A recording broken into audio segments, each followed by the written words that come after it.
Here we go again. Hey, how are you? Hope all is well. I'm the Dr. Bob Lee from 107.5 WBLS, and you're watching Open. Thank you so much for tuning in and checking it all out. Coming up on today's show, we'll speak to the founder of Alive Structures, a landscaping company specializing in green roofs and native plants based in Brooklyn. Then we'll sit down with an Emmy nominated producer, writer, actress, and director who will highlight her short film and so much more. And finally, we'll hear from a violinist and jazz musician who will join us to speak about his latest album, how he's helping the next generation of musicians, and to highlight his upcoming concert performance. So sit back, kick off your shoes, and relax your feet. We're going to take you there. Here we go. We're wide open.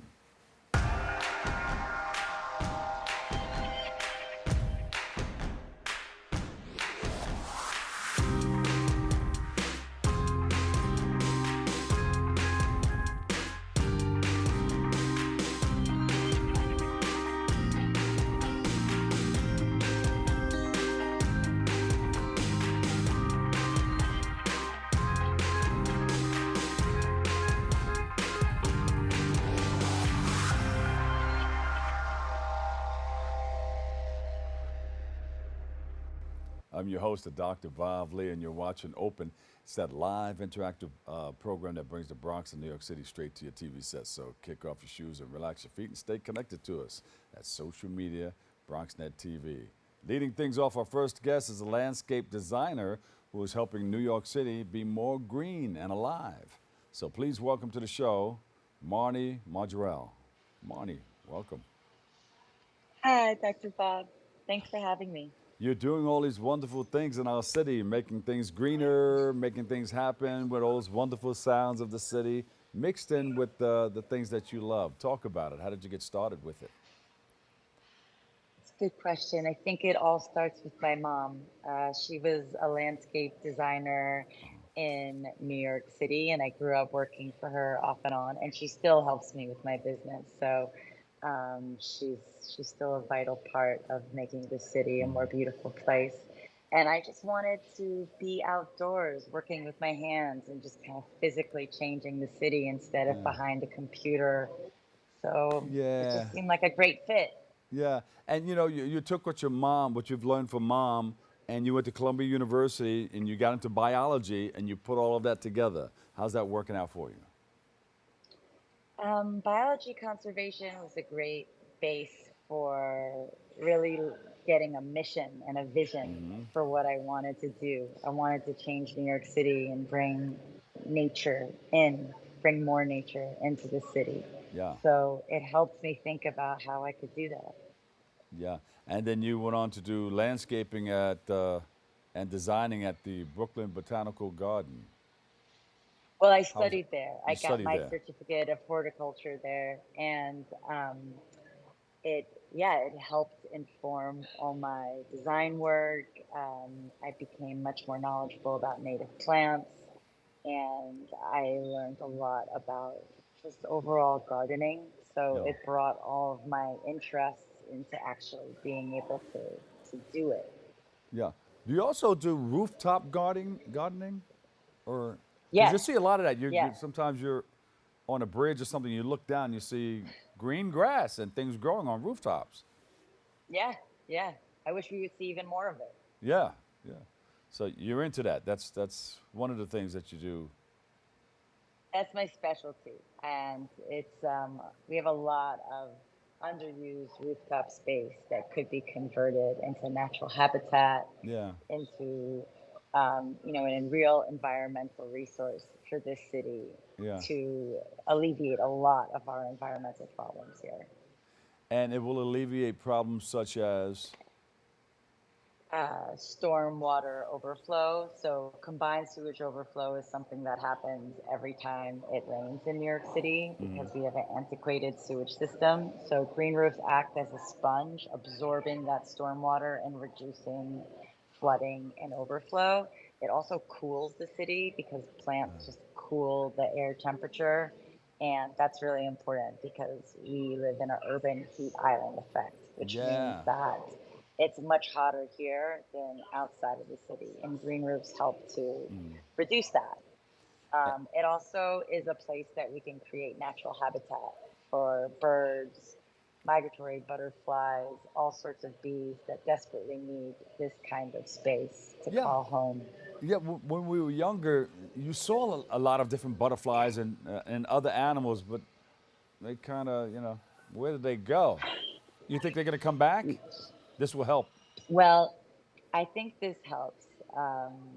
We are in a place right now that some people are calling the insect apocalypse. So Wow. it's crucial that we create these spaces for insects because we really need them.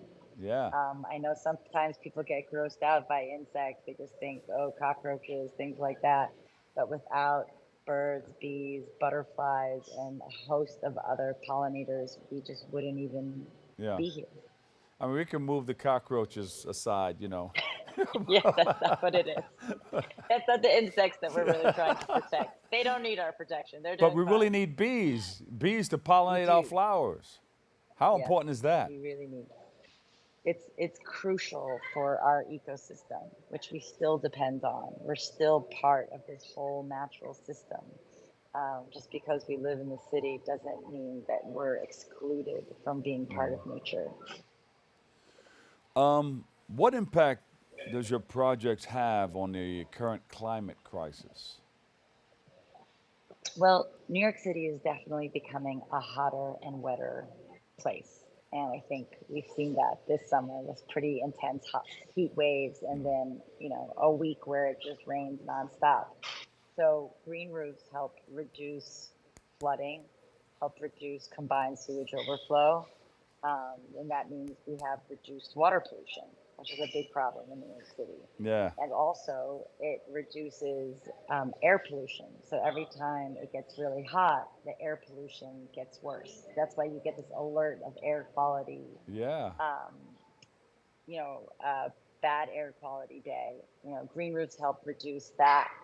So it cools the temperature and it absorbs heavy particulates in the air so that we have cleaner air, cooler air, and cleaner water. Yeah, and it helps people with sensitive people with problems with the bronchitis and asthma, things of that nature. Asthma, Yeah. huge problem in New York City, asthma, especially with children. Yeah. Wow. This is definitely a great help. Are there any opportunities to get involved and support live structures? Oh, God, yes, please come volunteer. I'll put you to work. Come, Dr. Bob. Come help me It's weed my okay. green roof. If I've got Yeah, the I time, I know. will be there. Come. I will roll up my sleeves and I'll get busy with you. I bet you would. Yes. I believe you. What's needed? I mean, you can use some volunteers to help out, right? Yeah, I do. I manage 60,000 square feet of rooftop space Uh, in North Brooklyn. And we need to make sure that invasive species don't take over our intended species, the species that are native and really crucial for native bees.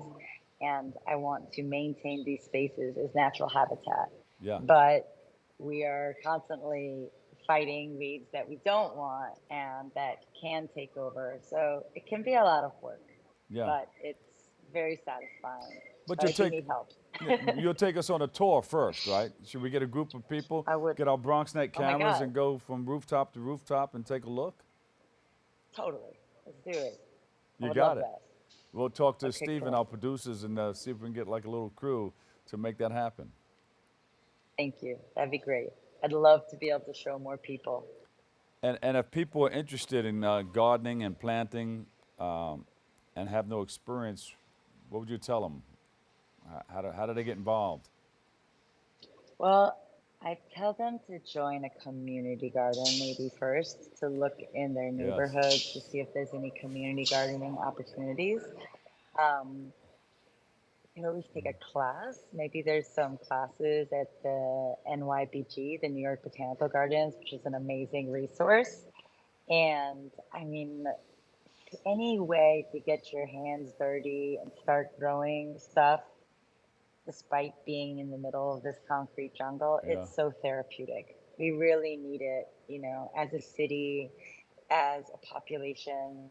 It will really help our mental health, So if you have any opportunities to garden, just do it. Yeah. Get your You'll be hands happy. dirty. You may find Yes, that you have a green thumb.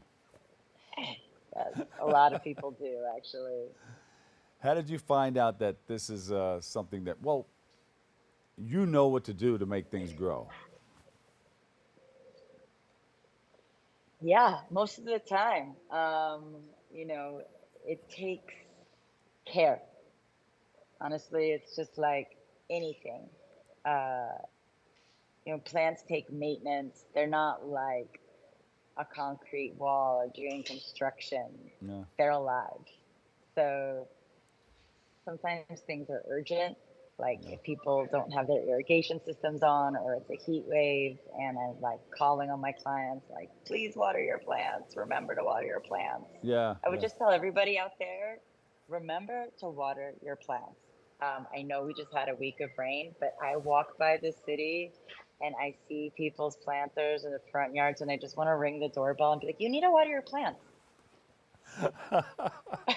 Like, that would be really crazy if I just went around doing that, like Yeah. ringing everyone's doorbell and be like, excuse me, can you please water your plants? Yeah, They put a really need it. patrol. Yeah, go on patrol. Go Totally. around knocking on doors. Hey, not only vote, but water your And, plants. right. That's important. So, but how do you? I know you have to put sod and everything down on the roof, but how do you grow things on a rooftop?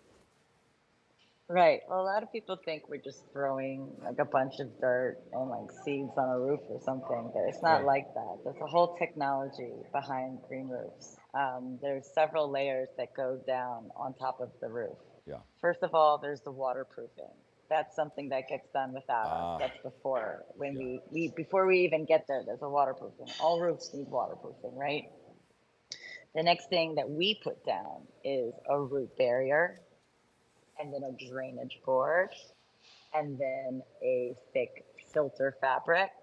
And then we use specialized engineered soil. So it's not just like topsoil, it's specially designed for green roofs.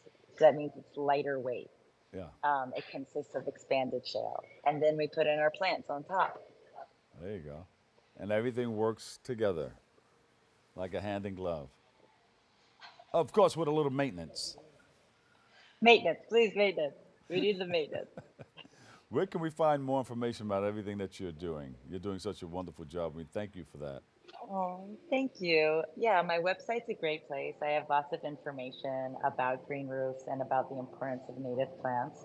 And that's alivestructures.com. Mm-hmm. We also have a great environmental center called Kingsland Wildflowers. That's Ah. kingslandwildflowers.com. And that is a wonderful environmental education center. So I encourage everyone to go to that website too to find out more about Marni, keep those structures alive. Alive structures. Marni it. Majorelle, thank you so much.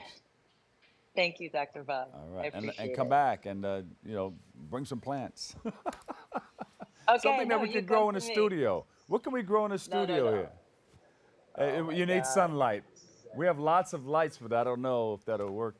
You know, it's I'm artificial an light. outdoor plant specialty. I don't know if I can do the indoor plants as well as you might need. But Well, you're coming to me next time. You're coming to the there you roofs, go. right? All right.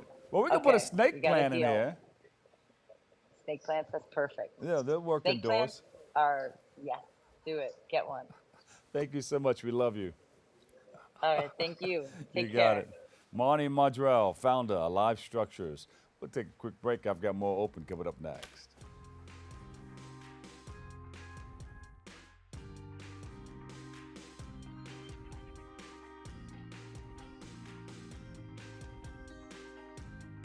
What's up, creative family?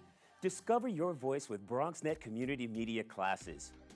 Are you ready to bring your ideas to life? At BronxNet, we offer television production classes for community members ages 18 and over, empowering you to share your vision with the world. Get certified in field production, in-studio production, and our new exciting addition, podcast production. Once certified, you can create your own show to air on one of our 6 TV channels. It all starts with our free Unleash Your Ideas Masterclass. designed to help you plan your show idea and set you up for success on your production journey. This class is offered at the beginning of each month for your convenience. Our dedicated BronxNet team is here to support, encourage, and uplift you every step of the way. Join us and become a part of the creative force that engages and inspires the Bronx community and beyond. Sign up today and start your media journey with BronxNet. Visit bronxnet.org/education to learn more and register. Let's create something amazing together.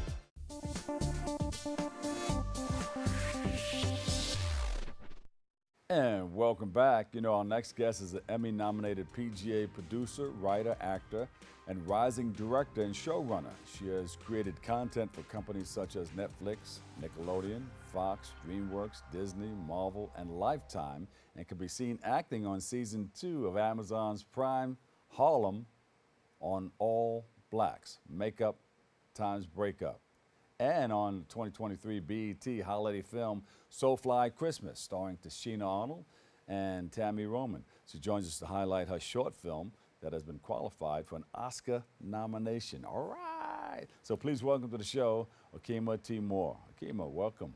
How are you? I'm well, thank you. How are you? You're working. You're doing a whole lot. All right. Listen, if I don't do it, who's gonna do it? Who's going to do it? Who's going to do it but you?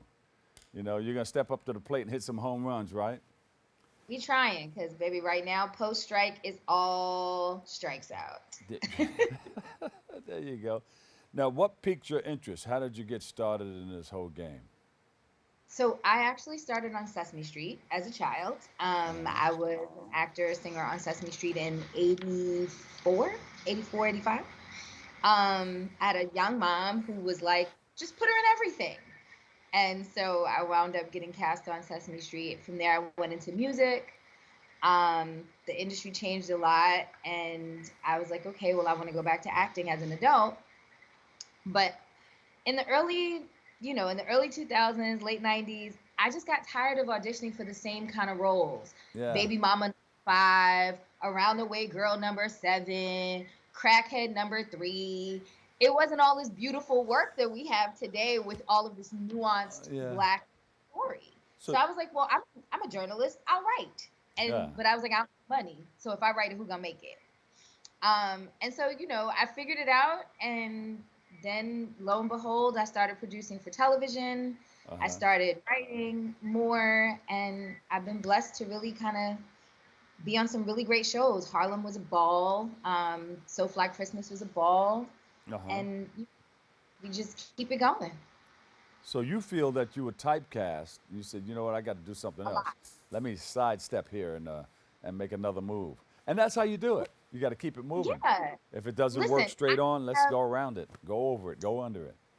I have nothing against actors that are typecast, because the root word is cast. Yeah. The problem was I was being pigeonholed, not typecast, because I wasn't being cast. So I had to pivot, and I was like, well, if I can't be on TV, then I want to make the TV I want to see. Yeah. And what was your experience like as a young girl on Sesame Street? I loved it. I was really tiny. And so Big Bird's costume was really big, so I couldn't be in the flap gang because I was afraid of the costume. That's the story that I was told. So I was a Grouchketeer. And then you went from there to where? I went from there to music. I was actually in a group. We used to open for the Black Expo. We did Jack the Rapper and the New Music Seminar. Wow. I think back in the day. We were signed to Barry Hankerson and Vincent Herbert in the 90s. You don't know me, so clearly we know how that went. And after college, I moved to Philly. I sang background for music for a little bit. I did some studio sessions and background stuff for Def Soul over at like Gamble and Huff and Larry Gold Studios, that whole thing. But Um, I don't know. but You know what? When you hit those things from back there, it doesn't look like you go back that far because you look so young. amen. So wait a minute. No, I'm in my 40s. I'm closer to 50 than 40, put it that way. Yeah, but when you're acting, your age is what? From what to what? So when on screen, I usually book anywhere from late 20s to mid 30s. Yeah. See. Yeah. So that's a But that also beautiful means thing. I'm in the gym a lot because I have to actually compete with actual 20 and 30 somethings, and I am not. So the gym is my best friend. But that's where you add that little experience. Hey, this is what I bring to the. Yeah. This is what I bring to the It table. It helps. It Uh, helps. and then you write too, so you can. Sometimes they let you change things up just a little bit Oh yeah. to get a feel I- for how you see it. Oh yeah, no, I've been blessed to work with some really great directors, both independently and on regular television, that a lot of times they'll tell you, make it your own. Yeah. Like, keep the syntax, don't change their intention, but make it your own. What is this right here? So this is an independent series called James and Danielle. Uh-huh. I played the best friend Fiona, loud, brash. She's kind of like if Maxine Shaw and what's the name had a baby from the Hulu show. She's just brash. Here I was playing Jerry's characters. We were playing her gay best friends, but we were the boring couple. She wanted to study a lesbian couple in their natural habitat, but then she learned that just means that we make dinner and go to bed. All right. And this was from a series, Pillow Talk. They were Emmy nominated as well on BET Plus. So I've been really blessed to be in some really awesome things. Yeah. But I'm excited to start making some of my own work, not just being everybody else's things. Well, you've recently developed it and produced the docuseries Down in the Valley. For Stars, yep. Yeah. Who started that with you? So Down in the Valley is a docu-series. I am the producer on that, but I was not in it. Our host is Nico Anand from P-Valley. Executive produced by Katori Hall and Nico, and our showrunner, Shoshana Guy. You may know her name because she was the showrunner of the first season of High on the Hog, as well as 1619. Yes, yes. And it takes the themes from the narrative show, so like identity, sexuality, Black farmers, found family, and we found the real people in the Valley against those themes. So we were in Baton Rouge, we were in Mississippi, we were in Memphis, and we had some beautiful stories, and we told some beautiful tales about some really interesting people, just trying to humanize some of the sections of humanity that aren't your everyday people, that often get the shaft in terms of how they're seen, and showing that, we had one episode with a woman, she's a dancer, but she was a stay-at-home mom with 3 children with her husband, and her husband was killed in a car accident on Father's Day. Wow. She was a stay-at-home mom. She still had little ones to take care of, so she had to find something to bring in that money that she was missing because her husband was the main breadwinner, and still be home during the day with her kids. So she started dancing. Yeah. And it doesn't make her less of a person. It doesn't make her a bad person or even a promiscuous person. It makes her a person that did what she had to do to make sure her babies ate, but she was also there for them in the day. Yeah, yeah. She did what she had to do to make it happen. Absolutely. Yeah. And she's now doing hair. She's going to school to try to do something different. But our series is very much showing how human a lot of the population that is often dehumanized is. Well, thank you for bringing that out so we can all learn more about these wonderful people who are just making things, struggling, but making things happen, making things work for them and their family. And finding joy in that. I think so often we're used to hearing stories about struggle and trauma with Black people or people of color, and we forget that there's also joy. We're the same people that will find something to laugh at a funeral. So we will find joy in the stress and the heartache. Yeah, yeah. And I think that we don't often put that out enough. So I was really blessed to develop that show with Nico and produce it. And you can find it on Stars. All 6 episodes are up. Please give it a look because we're trying to see if we can land a season 2. Let's land a season 2. And if we can help, we'll be there right with you.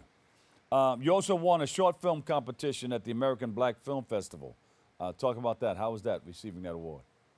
So ABFF is amazing. ABFF is like our Sundance. Uh-huh. You know what I mean? It's the largest Black film festival in the nation, I believe. It's very much a prestigious award, for us because it is the award that made us Oscar qualified. The film is called Chocolate with Sprinkles, and it was written and directed by Sundance Producer Award-winning Haria Muhammad, and produced myself and Yamoria Wright and Cole Sanchez. Uh-huh. And it's about a couple. They're 25 years into their marriage, and it takes a tragedy for them to finally do the one thing that they haven't done in a very long time, and that's work on that marriage. Yeah. It's a beautiful film. It's loosely based on her own life. Her parents, she's one of 7. And her parents owned a donut shop in Cleveland when she was growing up. It was like a pillar of the community. And so she wanted to give her parents passed when she was younger, and she wanted to give an homage to them and what they, as now that she is a parent, her and her wife have a child. So she's a parent, she's married, and she now understands a bit more how much work that takes. Yeah, and that's where they came up with the name out of that donut shop right there? Absolutely, because growing up, she always wanted a chocolate with sprinkles. Chocolate with sprinkles. There you go. That's a good name. I wish I had one right now, too, with a cup of coffee. Listen, you tell him, but then we talked about this gym thing, right? I can't be having too many. I know that's right. You have to keep it right, keep it tight. So what's next for you? Where we're going? What's next for you? So what's next? So we are doing a DIY Oscar campaign because we're a small film. We had a small budget. So we don't have, all the money out there, but I am doing that. I'm also still directing. I direct a lot of branded and commercial work. This was one of the commercials I did for Lifetime.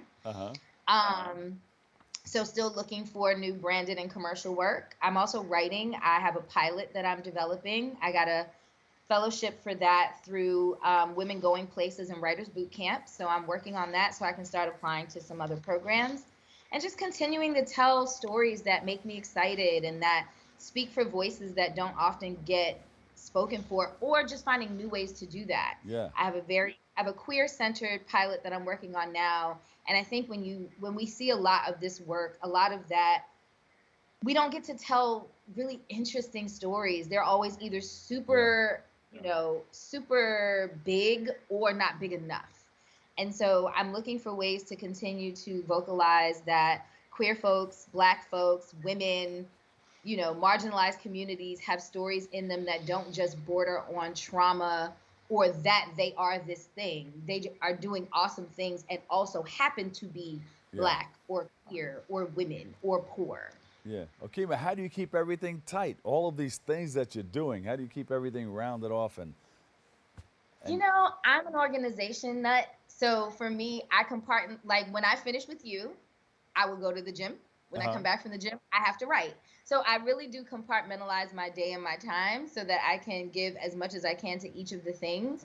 But it's also, we're in an industry where being singularly focused, unless you are like a big name, it's just not lucrative. And so the only way that I'm able to really sustain myself, aside from the fact that my grandfather left me this lovely home that helps me float between projects because I have tenants, there you go.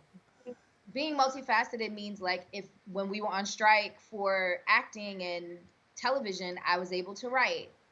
Things are really slow still in the television space. So I literally just finished directing a play for a one-act festival in Queens yesterday.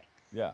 So I do multiple things so that I can make sure I can still buy the nice things I like and pay my bills. Beautiful. Yeah, I see you're into streams of income. It's a beautiful thing. I have to be. And if you're looking for another actor, hey, I have my SAG card. Hey, listen, don't tease me with a good time, sir. I did that once, and they put me in a film, but I was in a few. Listen, we will. I know your number, so.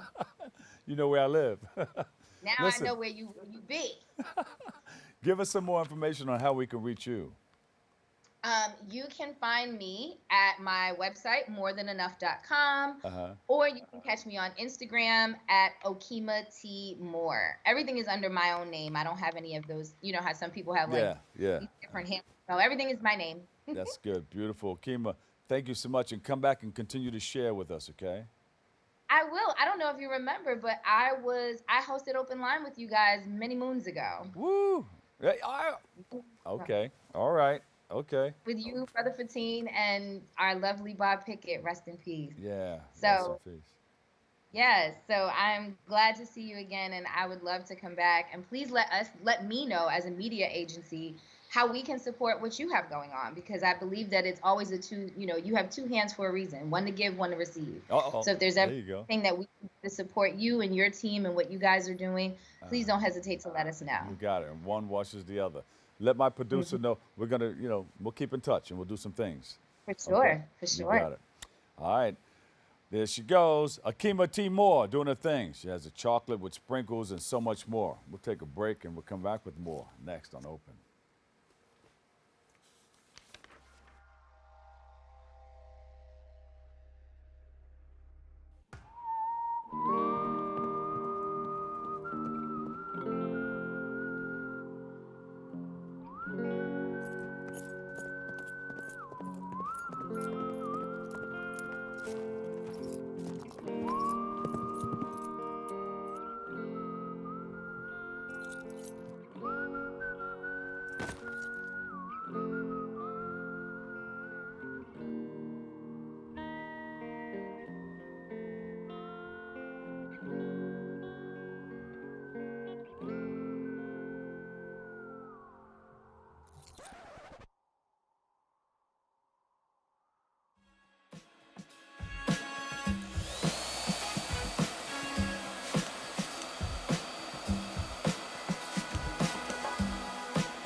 Hey, creative family. My name is Timothy Coleman, and I'm the Director of Education here at BronxNet.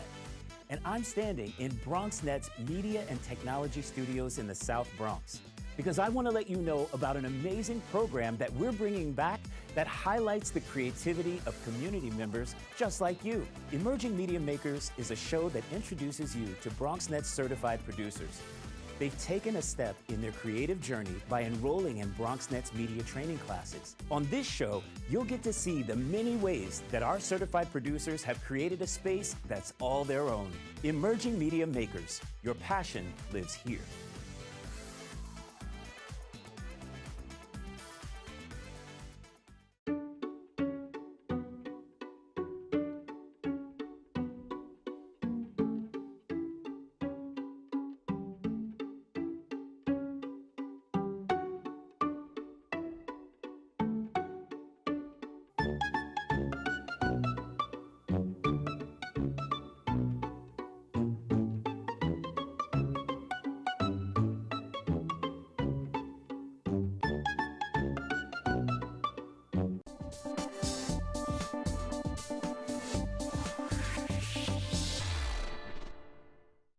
And welcome back. Hey, I'm the Doc Bob Lee from 107.5 WBLS. You're watching Open.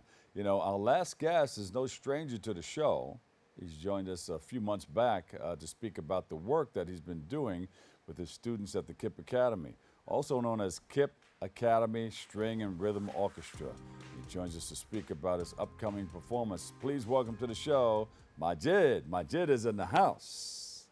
How you doing, Dr. Bob? Thank you for having me. Good. You know, thank you for all the wonderful work that you do over at KIP Academy. But I want to just tell a little bit about yourself and some of the things that you're doing, because the last time we spoke, I think you were going on a trip to Japan. Yes. And yes. You had the album called No Looking Back. Yes, it's doing well. Yeah. Yep. Well, I mean, the last time we spoke, I was traveling to Japan, in which I did. It was very successful performances out there in Niigata Prefecture, as well as in the Tokyo area with my band No Looking Back.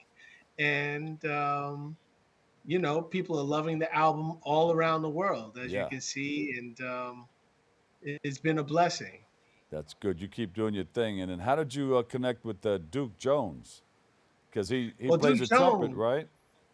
he is a trumpeter. Yeah. Yes, he's a trumpeter, composer, and he's a as well. He has a label. My album is out on his label Ah, called Baseline Records. Yes, indeed. And we, from that point, uh, he's seen me play. He's heard me play. He knows the vision. He knows the music, and he believes in me. So he connected me to this opportunity. He's been playing with Norman Connor's band in his Starship orchestra for many years, and there was an opportunity for me to present my music and my band No Looking Back to open for his upcoming performance with Norman Connors and Gene Carn. yeah. So And Sandra Trim DaCosta has been working with you also? yes, we've been working for some years now. Yes, absolutely. Beautiful. Now tell us about some of the work that you're doing over at the school. Well, I'm teaching students string instruments as well as an array of rhythm instruments as well, because the orchestra that I am leading up is in the name of it is the KIPP Academy String and Rhythm Orchestra. Yeah. So I teach violin, viola, cello. I also teach electric bass. I teach drums. I teach keyboard as well as an instrument called the glockenspiel. Ah, We call it the bells here. the bells. Yeah. Nice and simple. Yeah, yeah. So when somebody's coming to your class for the first time, Sure. what's the instruction that you give them? Well, first and foremost, we start them off with a regimen of vocal training Ah, because instrument like the violin, viola, or cello, or many other instruments are just an extension of the human voice. so So what we do is yeah. So it's the hmm? closest. Which one is the closest instrument to the human voice? The The one that's saxophone, closest to no, the one that's closest to the human voice is the violin. the violin. Wow. Violin, viola, and the cello, yes. Yes. I Yep. always thought it was the saxophone.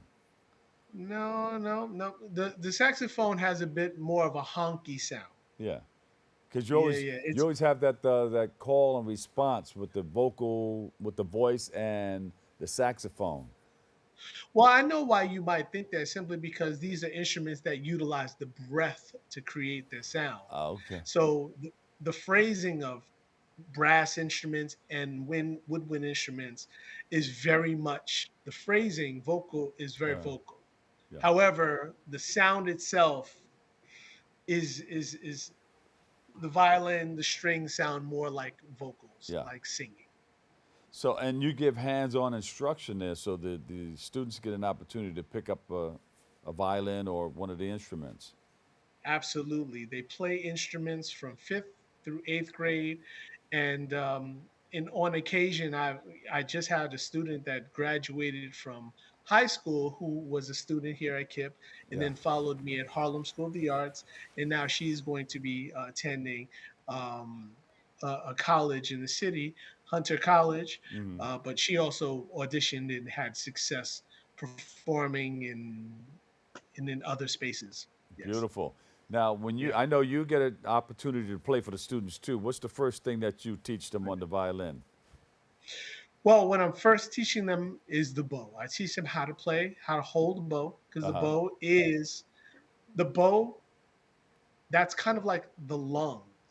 If this was if the instrument was the singer, the bow would be the lungs. So I Got it. teach them how to hold the bow first. How is it that you hold the bow? The bow can be a little awkward in the hand as well. You want to be able to utilize your fingers to get a smoother, more um, vocal sound. And if you're right-handed, you have the bow in your right hand. All right? You always, whether you're left-handed or right-handed, you hold the violin, the bow in your right hand. Oh, okay. So what's next? What do they learn next? After they're holding their bow properly with the Yes. proper function, then I teach them how they might be able to hold their instrument. So I go with a relaxed wrist approach, thumb up pointing toward the sky. Uh-huh. The violin comes down to you as a gift from the sky. It Right. doesn't, we don't pull the violin up like this. We receive the violin as a gift from the sky. That's And we after you keep get it. comfortable, then you can go all whatever you want to do, right? Well, I think that there are different styles and different methods by Uh-huh. which people hold the violin, but this is the way we hold the violin without any shoulder rest or anything like that. We just go straight in and we play. Okay. And and then go from there. Then you play for them. When you play for them, what do you show them? Well, when I'm playing for them, I do a number of things. I mean, I teach them how to do. I teach them that the violin is a very quick instrument, but it's also a very singing instrument. So I'll play like a very quick uh, line or piece. My go-to is a very easy etude that I learned when I was very young, called the Fiorillo Etude for violin number 28. I really Yeah. play that for them. They always get a kick out of that. Yeah. Then I'll play something that's a little bit more melodious and more vocal in nature. So I might play one of my pieces, my original pieces of music, or I might play um, a Bach piece, or play something like that, or even play, my Starship, something like this, something Oh, that's very R&B or vocal in nature. yeah. So, but that first one that you said before you played a melodic one is which Yeah. one? Let me hear you do It's that one there, because we're doing a lesson right here. We're doing a whole lesson for people who want to get involved in picking up a violin or an instrument. yeah, it's called the Fiorillo A228. Yeah.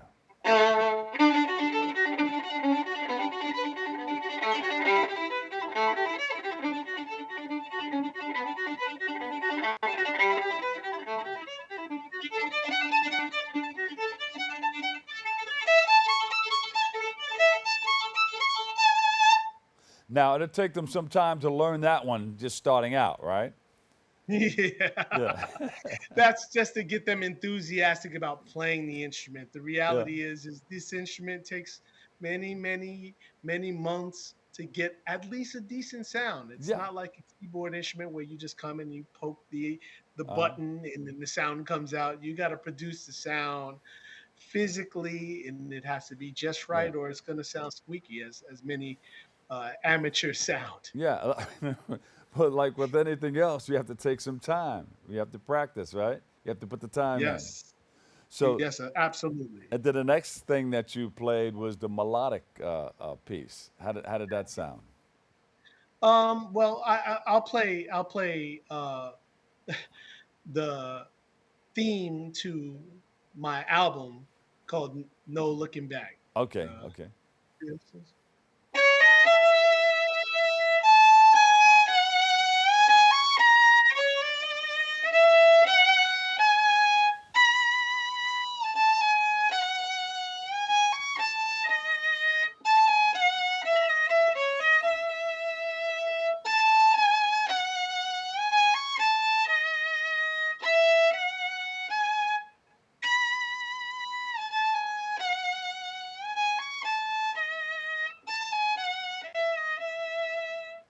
Beautiful. Beautiful. And then when you go on the road with like Duke Jones or Norman Connors or something, you play Yeah. "You Are My Starship." Uh. Yes, yes, yes. That's a classic. That's a classic piece. But we play all sorts of things. Let me hear that Starship piece real quick.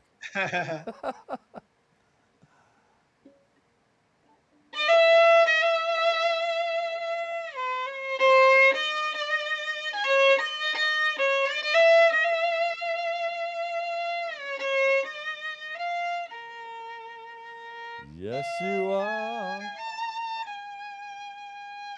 Starship.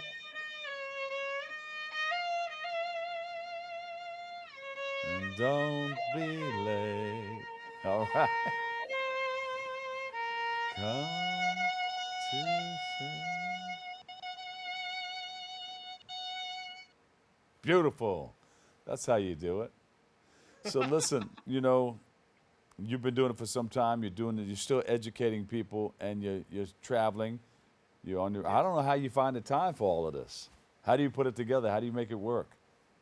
Many, many sleepless nights and having a good family with you, to be honest with you, Yeah. having some people who understand what you're doing and believe in what you're doing and support what you're doing, not just believe and understand, but support what you're doing. And so I have a great family. I have a wonderful wife and kids that really, they love what I do and they support it. They're very enthusiastic about That's very important because if you're thinking they're not with you, you're like, oh, I got to worry about them, and you're all over the place. So it. if Absolutely. everybody's on the same page, moving together in the same direction, that's what makes it all happen. That's what makes it all work. Absolutely. Now, Indeed. tell us a little bit about trap jazz. Ah, Oh, trap jazz is something that I got into doing many, many years ago, and it's kind of one of the styles of music that I deal in and I play. yeah, Um, I have two projects that are trap jazz projects: Sufamato Symphony Volume One and Sufamato Symphony Volume Two. And what it really does is it combines an urban rhythmic sensibility along with a more jazz sensibility. yeah, So what you'll find is if you're the type of musician or a person who is listening or just listener and you really like the driving bass and the driving drums of, let's say, your favorite hip hop song, uh huh, you know, uh, that'll be present, but on top will be harmonies that are a little bit more uh, i- i- intricate and a little bit more involved um, in an intellectual way. So yeah, we combine both two, you know, the best of both worlds, and we come up with trap jazz, and yeah. people really enjoy it. So I find myself doing certain projects, trap jazz projects, along with I have a project, those two projects, Supermodern Symphony Volume One and Volume Two, and I Mm. also have a project with a rap artist, uh, Called Dime a Diamond. Dozen. Yes, indeed. So we have that project, and we're going to be, I'm going to be booking and planning for a tour for myself and Diamond Dozen to go to Canada, Yeah, coming soon. So yeah, beautiful. How do you mix this with traditional jazz like the Thelonious Monks and the jazz that they played on CD 101.9, contemporary yeah, jazz? yeah. Well, the reality is jazz that you were speaking of, like a more, uh, let's say, a bebop centered jazz, just has a more technical melodic line. So what we do is we'll take the complex harmonic sensibilities of jazz, which are prevalent in all jazz. The one thing that makes jazz a unique and unbelievable art form is its harmonic sensibility along with its rhythmic sensibility. Yeah, But the melodic sensibility is the difference between, let's say, a CD 101.9 or a WBGO. WBGO. Yeah, you'll find something that has a little bit more of an intricate melodic and instrumental bass line, meaning vocals will not be doing all of this going two octaves up and then two octaves down and doing arpeggios and things like that. Yeah, But you'll find that in a bebop melody. You'll hear that. When it comes to a CD 101.9, the melodies are more vocal in nature. They're the type of melody that yeah, you might be able to hum. If you come to the concert, you might be able to hum that melody yeah. and walk away with a hummable melody. Do they So, all incorporate that call and response? What do they all oh have in yeah, common? Absolutely. I mean, this is what you're talking about. Call and response is the root of African music, and jazz is an Afro-centric music. It's from uh, Africans who came into this country and were met with sorts of odds that had them produce this music. And as far back as the motherland, there's the call and response. One would play something on the drums, and then the response might be whether it be in the immediate crowd or it could be in the village, not a couple of miles away, Yeah. because the drums were used to communicate Yes. via, and this is the call and response. It was literally, hey, are you coming? Boop, boop, boop, boop, boop, boop. Yeah, I'm coming. Bop, bop, bop, bop, bop, bop. Yeah. And so this is pervasive throughout all African based music. It's in hip hop, you know, you know, say hey oh, hey, Hey. yeah, they'll do that, you know what I mean? In violin, or in the sense of the blues, you'll hear, the rhythm, da, da, da, da, da, da, da, da, da, da, then the drums will play it again. And then we'll get the crowd going. We might sing, a little melody, and then we'll get the crowd going. I do this all the time in my concerts. I Yeah. have call and response in my concerts all the time. I have them clap back with me. I'll even get them to scream, like a la some hip hop concerts. Yeah. It's just the essence of the music. Call and response is key. You Throw your hear in the hands church. in the air. Wave them like you just don't care. Like a Ginger Rogers and a Fred Astaire. Let me hear you say, oh yeah. Oh yeah, Say ho. ho, Say ho, ho. ho, ho. All the ladies in the house say ow. Ah. Somebody scream. And then you say, Yes, you got what I need. exactly. You say he's just a friend. Yes, this is the essence about music. It's funny because hip hop just brought it back up to the forefront, Yeah. but it's always been there. It's Yeah. been evident in our music for as long as we've been here, Yeah. and perhaps as long as we've been on this planet. Beautiful. Now you've been working with Dime a Dozen for some time. I think that was his picture that just flashed That up. that was Dime. Yes, that was Yeah. Dime. Shouts out to Dime. Yes, we Yeah. were in the studio not too long ago recording some things for his most recent project entitled uh, Ghetto Olympics 3. Yeah. So we were doing something in the studio. I was literally at his house only about a month ago, laying some tracks for him. But Yeah. yeah, he's still producing music, and some of it is fun, some of it is thought Yeah. provoking, some of it is, but it's strong quality music for sure. Yeah. Did you ever think about, I don't know if you've done it or not, MaJiD, Yeah. you ever think about working with some of the students from KIPP Academy and putting out In something, terms of, recording something? oh yeah, I mean, we have done some videos. There's some videos online of me performing with the ensemble, about 3 or 4 of them. Yeah, some of Every them have time I have some. a thought, a light bulb goes off in here. Just, did you see that little flash? I saw it. I saw it. So yeah, maybe we should put something together with the kids, with the youngsters. I think it would be great. Let's do it. I think they've played with me before, and they know how I do things, and I believe that Yeah. they'll be enthusiastic and willing to do it. This is our community, so Yeah. it'd be great to have them out. You ever have some of the old kids come back, and some of the kids that you taught over the years? Oh yes. Oh, absolutely. Um, uh, the last time that occurred was in December of 2023, I Yeah. believe. Yep, that was 2023. We had a little concert, and then our theme song here at the KIPP Academy String and Rhythm Orchestra is our theme song is called Shaft. You know the theme.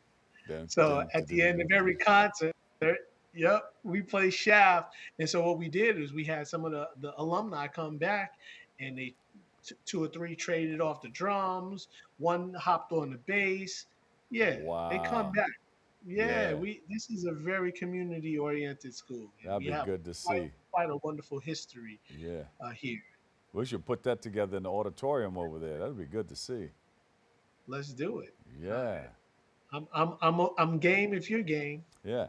And maybe a Kips Bay reunion. Have everybody come back. Family reunion. Gotta have. It's funny you said that because we have a song. Another one of our themes for that very same concert is "Ain't No Stopping Us Now." Yeah.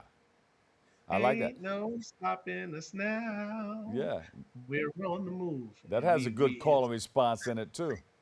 it does, it does, it does. So the kids Yeah. love it. Let me see. I'm trying to think of because that's Frankie Crocker was the first one to play that on WBLS. Oh, And, really? and it's called the WBLS National Anthem. Ain't no stopping us Really? now. Yep.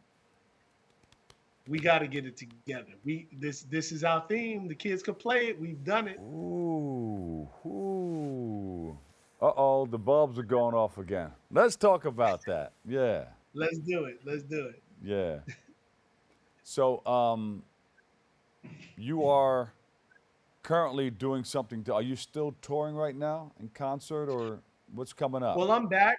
I'm back here. I got off the road. I just flew in from Narita Airport. I flew into JFK just on Friday, Yeah. and we got back. And so for this summer tour, that's over, and we're going to be looking to do further traveling to Canada, and we're really looking to book in London and London, England, and we're looking to do some booking in Vienna, Yeah. Italy. That's where my album is being played a lot. Oh, beautiful. And you feel most comfortably when school's out, right? You do most of your touring? Yeah, but I have some days I can move around. You can move around. You can move around. I can move around. Yeah. You leave like on a Thursday. Hey, somebody cover for me Thursday and Friday. I'll be back Monday. You know it. You know it. Where can we We got to find do you? it. Social We got to media? spread the music. Yes, you can find me on Instagram, Facebook, TikTok at God Violin. Uh-huh. Yep, God Violin, just the way it's spelled. GODVIOLIN, violin. Beautiful. And you can also find me at my website. Yep, there you go. At Yeah. my website, which is www.MaJidViolin.com. Can you play us out while I take us home? Well, we'll take everybody home together, all right? I'll thank everybody for joining us, and you play the music in the background. Here we go. Okay, one, Thank two. you so much. MaJiD, violinist, composer, educator, KIP Academy String and Rhythm Orchestra. Want to thank you for tuning in and checking it all out. And you can watch live interactively. Just go to BronxNet, and you go straight there. BronxNet TV, all right? Thank you for keeping connected to us. Always remember this: what you are is God's gift to you. What you make of yourself is your gift to God. So choose your choice. Let the choice control the chooser. Remember, whether you say you can or you can't, either way, you're right. So say you can, and you will. I'm the Dr. Bob Lee. I'll see you over 107.5 WBLS. I love you all. Peace. Beautiful, beautiful.